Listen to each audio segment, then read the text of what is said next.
Pangalawa na reward ng committed heart. Sa verse 9a, ang sabi po dito, for the eyes of the Lord range throughout the earth. Ang mata ng Panginoon ay nagmamasid sa buong lupain. Ano pong ibig sabihin nito? Supported by God.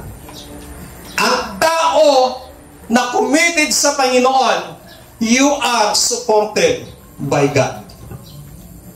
Susuportahan ka ng Panginoon. Kaya nagmamasid ang mata ng Diyos sa buong daigdig at tinitingnan niya yung mga taong dapat niyang suportahan.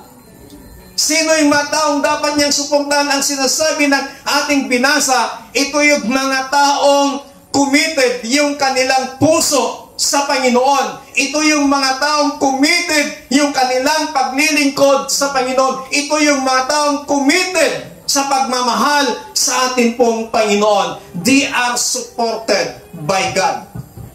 God will show His strength and support to those who are loyal to Him.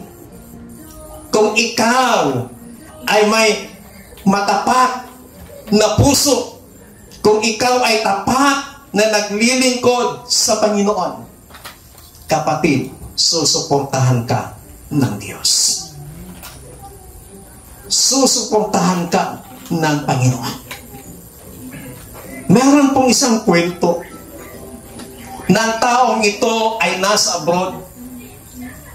Halos hindi na sila umuwi sa kanilang lugar.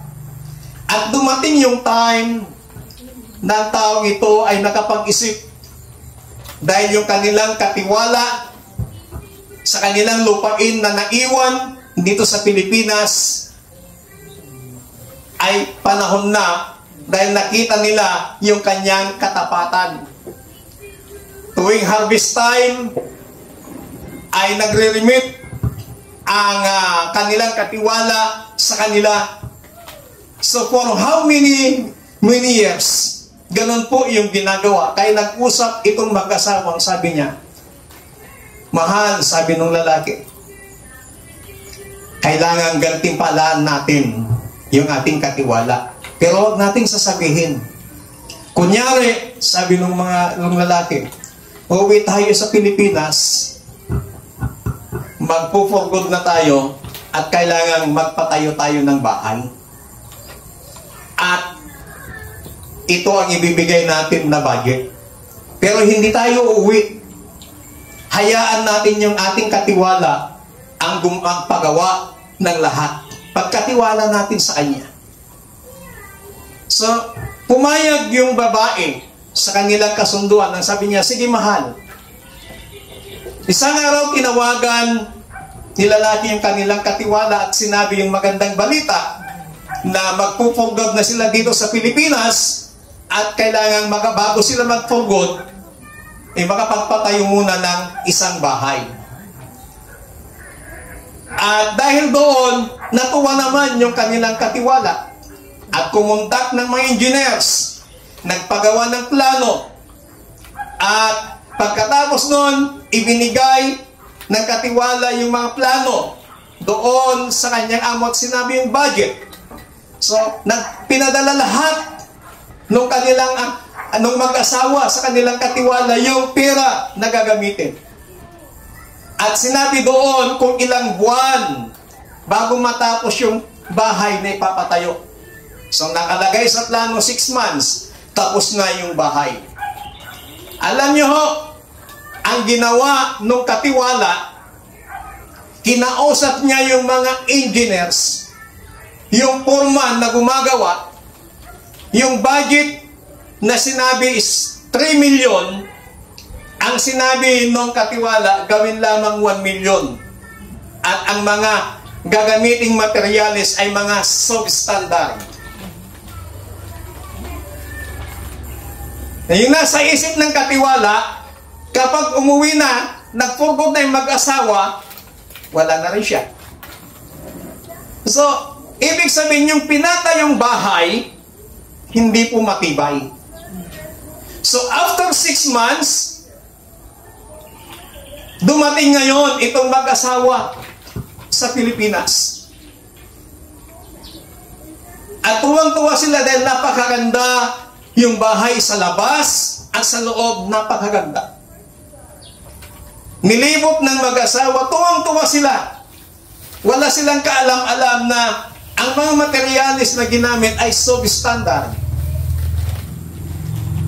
At pagkatapos noon, nagsagawa sila ng house blessing, inimbita ang mga kaibigan, mga kapitbahay. Dumating yung time na bago magkainan ay nagbigay ng announcement yung mag-asawa.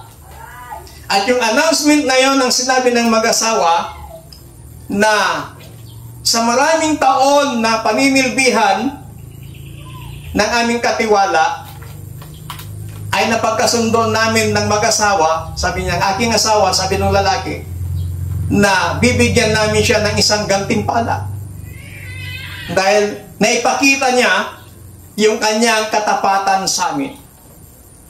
At ngayon, sabi ng lalaki, itong bahay na kanyang ipinitayo, na worth 3 million pesos, sabi ng lalaki, ibinibigay namin sa kanya. Iyong-iyo na ang tahanan ito. Pati yung titulo ng lupa, iyong-iyo na. Ipatransfer natin sa pangalan mo. Alam niyo ho, instead na matuwa yung lalaki, sisi siya sa nangyari. Bakit? Sa gaunting halaga, ipinagpalit niya yung kanyang katapatan. Kaya nagkaroon din siya ng gantimpala, pero yung gantimpalang yon, sisi siya. Hindi siya nag-i-enjoy at hindi niya mai-enjoy yung paninirahan niya doon sa tahanan yun dahil alam niya na numang oras maaring magkaroon ng problema. Ang ibig kong sabihin dito, mga kapatid, na anumang sitwasyon ng ating buhay, huwag nating ipagpapalit ang Panginoon. Because the eyes of the Lord is looking throughout the world.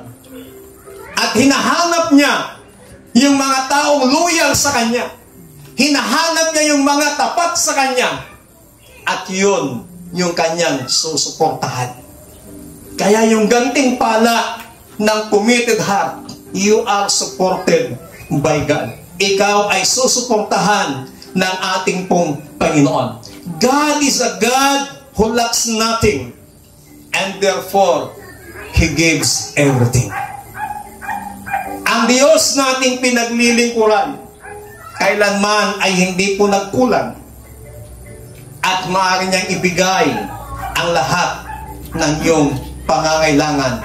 Handa niyang suportahan ang lahat ng iyong pangangailangan habang ikaw ay nabubuhay na naglilingkod sa ating pong Panginoon. And God is the source of help for all our needs. Siya yung ating katuwang sa lahat ng ating pangangailangan. Siya yung susuporta sa lahat ng iyong pangangailangan. Manatili lamang po tayo na magkaroon ng committed heart sa ating pong Panginoon. Magpatuloy lamang tayo na magkaroon ng loyalty sa ating pong Panginoon. Palakpakan natin muli ang Diyos. Pangatlo at ang panghuli na reward ng may committed heart. Ang sabi po dito sa ating pong binasa sa verse 9 na for the eyes of the Lord raise throughout the earth to strengthen those hearts are fully committed to Him. Pero napakaganda po yung pagkakabanggit ng The Message version ng Biblia. Ang sabi po dito, God is always on the alert. Constantly on the lookout for people who who are totally committed to Him. You were foolish to go for human help when you could have had God's help. Now you're in trouble, one round of war after another. Napakaganda yung binanggit po dito. God is always on the alert, constantly on the lookout for people. Ibig sabihin, you are protected by God. Isa sa mga gantimpala ng mga taong loyal sa Panginoon, ng mga taong tapat sa Panginoon, poprotektahan ka ng ating pong Panginoong Diyos. Yung sinabi po dito na look out. Ano bang ibig sabihin ng look out? Kapag sinabi natin look out, ang sabi po ni dictionary, a person is stationed to keep watch for danger or trouble. Kapag sinabing look out, ito yung isang tao na itinalaga para ikaw ay bantayan mula sa panganib o kapahamakan. Ang ibig mong sabihin, yung mata ng Panginoon na nagmamasid, He is our lookout. Amen. Siya ang ating bantay. Siya ang ating gabay. Siya ang ating proteksyon. God looks for ways to defend and show His strength on behalf of those who are committed to Him. Ang Diyos ay naghanap ng mga daan, naghanap ng pamamaraan upang ikaw ay ipagtanggol, upang ikaw ay protektahan at ipakita ang kanyang lakas sa mga tao na loyal sa ating pong Panginoon. Kaya pala sinabi ng salita ng Diyos in the book of Psalm that we are the apple of His eyes. Kapag sinabing we are the apple of the eyes of God, napakahalaga mo sa Panginoon. Ikaw ay pinoprotektahan ng Panginoon mula sa tiyak na panganib. At naranasan po namin yan. Naranasan ko po yan. Yung nangyari sa amin doon sa Calbayog City. Na bagamat sa aking pagmamaniw, inidlip ako. Dahil sa haba ng biyahe, na hanggang ako ay tumama sa isang barriers sa kalsada. Andun yung pag-iingat ng Panginoon. Why? Kung wala yung pag-iingat ng Panginoon, marahil kami po ay dumiretso doon sa bangin. Kung marahil hindi lamang ganyan yung nangyari sa sasakyan. Ang sabi nga ng mga tao doon, napakaswerte nyo kasi ganyan lang yung nangyari sa inyo. Lahat ng nadidisgrasya sa lugar na ito, namamatay. 50-50, wasak na wasak yung kanilang sasakyan. Napakaswerte ninyo, ganyan lang yung nangyari. At nagagamit hanggang ngayon yung sasakyan. Ibig sabihin, yung sinabi ng salita ng Panginoon, ng kanyang mata ay nakatuon, nagmamasid sa buong daigdig. He is our lookout. Binabantayan niya ang mga taong lubos na nagtitiwala. Binabantayan niya yung mga taong loyal sa Panginoon. At hindi lamang niya binabantayan, pinoprotektahan niya, iniingatan niya sa tiyak na panganib. Kaya isa sa mga pagpapala o gantimpala ng Panginoon, you are protected by God.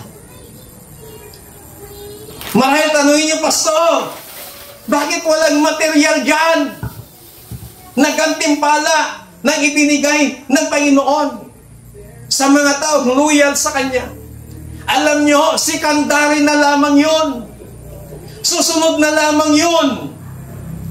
But mauna muna yung mga spiritual na pagpapala na mararanasan ng mga taong tapat at loyal sa Panginoon.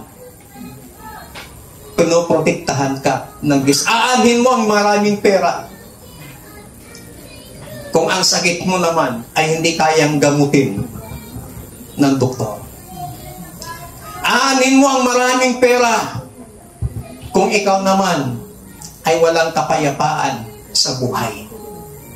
Aanhin mo ang maraming pera kung ikaw naman ay nalalagay lagi sa kaguluhan, sa kapahamakan. Pero ang gusto ng Panginoon, maranasan muna natin yung kanyang pag-iingat sa ating mga buhay. Kaya ang sabi ng mga iba, di bali lang walang maraming pera, at least, hindi kami nagkakasakit. Amen? So, yun ay mga blessing, yun ay mga gantimpala, yun ay mga reward ng Panginoon. Magkasakit ka man, pero hindi ka pupunta ng ospital. Magkasakit ka man, hindi ka gagastos ng milyon-milyon. Reward pa rin yun mula sa Panginoon. Amen? Palakpakan natin ang Diyos. So, He is our lookout. Yung mata ng Panginoon, nagmamasid. Why? Upang ikaw ay kanyang protektahan. God look on us 24/7. Nakatingin ang Panginoon, nagmamasid sa atin ng Panginoon 24/7. Sa kasarapan ng iyong tulog, still andyan pa rin. Pinagmamasdan ka ng Panginoon. Why? You are the apple of His eyes. Napakahalaga mo sa paningin ng Panginoon. Napakahalaga mo sa harapan ng Panginoon. And God spare us from danger. Ilalayo tayo ng Panginoon sa tiyak na kapahamakan.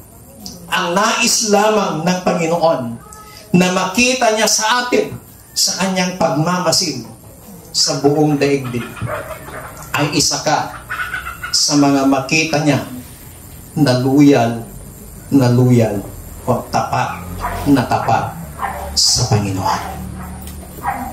Sometimes nasusubok ang ating loyalty sa Panginoon. Kailan nasusubok ang ating loyalty sa Panginoon? Unang-una, nasusubok ang ating loyalty sa Panginoon sa panahon ng kasaganaan. Pag magiging masagana ka sa lahat ng bagay, sagana ka sa material, sagana ka sa financial, sagana ka sa kalusugan, nasusubok ang ating loyalty. Saan ka ba pumupunta kapag sagana ka sa lahat? Minsan hindi ka na nananalangin. Kasi wala ka ng pinangangambahan na maaaring mangyari sa iyo. Kasi sagana ka, nag-i-enjoy ka. Pangalawa, kung kailan nasusubok ang ating loyalty sa Panginoon sa panahon ng kasalatan. Yung isa kanina kasaganaan, ito naman kasalatan. Ibig sabihin yung sa panahon ng krisis. Kanino ka mas magtitiwala sa panahon ng krisis? Kanino mo mas ipapakita ang loyalty mo sa panahon ng krisis? Sa tao ba o sa Diyos? Sa iyong paglilingkod sa Panginoon, kanino ba nakabase ang loyalty mo? Kay pastor, kay pastora, o sa Diyos? Dapat ipakita natin loyalty natin sa Panginoon. Hindi doon sa tao. Pagdating sa paglilingkod natin sa Panginoon. At sana po, sa paghahanap ng Diyos, isa po tayo sa makitaan niya at matagpuan niya na tapat na naglilingkod sa Kanya. In times of crisis, maging tapat tayo sa Panginoon, maging loyal tayo sa Panginoon. In times of kasaganaan, ipakita pa rin natin loyalty natin sa Panginoon. In times of happiness, pakita pa rin natin yung loyal natin sa Panginoon. In times of loneliness, ipakita pa rin natin yung ating loyalty sa Panginoon. In times of sicknesses, pakita pa rin natin yung loyalty natin sa Panginoon. Tayo nga pong lahat ay tumayo. He is looking. The eyes of the Lord is looking throughout the world. At naghahanap siya ng mga taong may loyalty sa Kanya.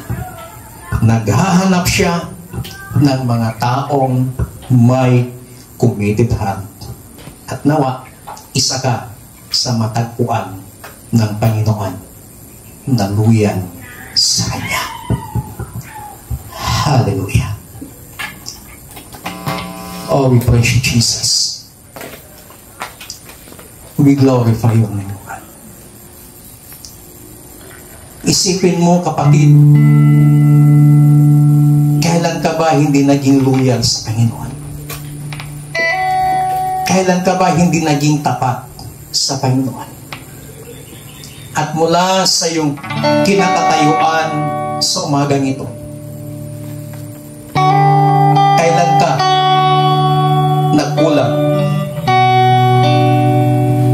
Kailan ka hindi naging tapat sa Panginoon? Nung ikaw kaya ay nagtatamasa ng kasaganaan sa buhay? Nung ikaw kaya ay nagkaroon ng crisis sa iyong buhay? O nung ikaw kaya ay nagkaroon ng karamdaman sa buhay?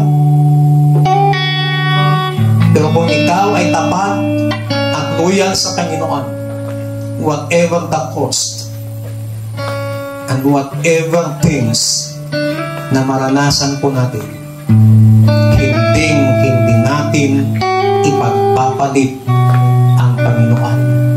Hindi natin kakalimutan ng Diyos, kundi mas lalo natin siya pagtitiwalaan, sapagkat siya ang Diyos na makapangyarihan sa lahat. Siya ang Diyos na nagpapalakas sa iyo.